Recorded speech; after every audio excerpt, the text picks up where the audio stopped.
Can I turn to the issue of Afghanistan, which you know about so well?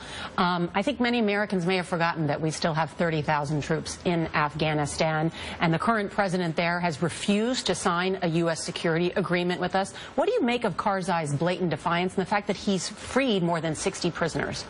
I think what we're seeing in Afghanistan is domestic politics, Afghanistan's domestic politics. And if you put a lens of that, President Karzai is in the last part of an extended term as president. He becomes a lame duck the day that security agreement is signed.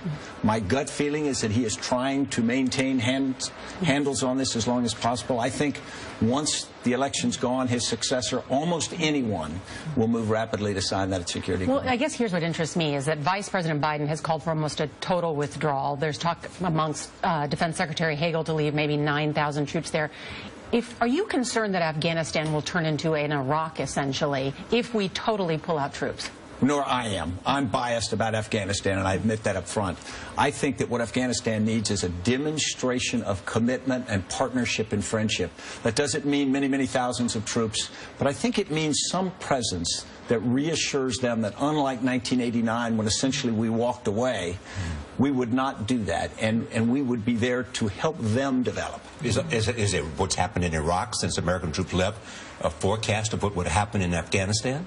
I think it should be a warning. No two situations are exactly the same, but I think we should take a clear lesson from what has happened in Iraq, which is disturbing. And so what happens to Afghanistan if American troops do leave and there's no agreement? What will become of Afghanistan? And will it become a haven for terrorism?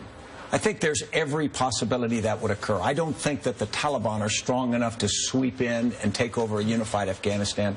I think it's more likely that it would break into areas of conflict. I think the Afghan government would certainly be able to maintain control over much of the country for quite a while. But the wild card would be, what would Pakistan do? What would Iran's role be? And then whether the leadership in Afghanistan can strike a course that can start to bring in, particularly the Pashtun South, into the government.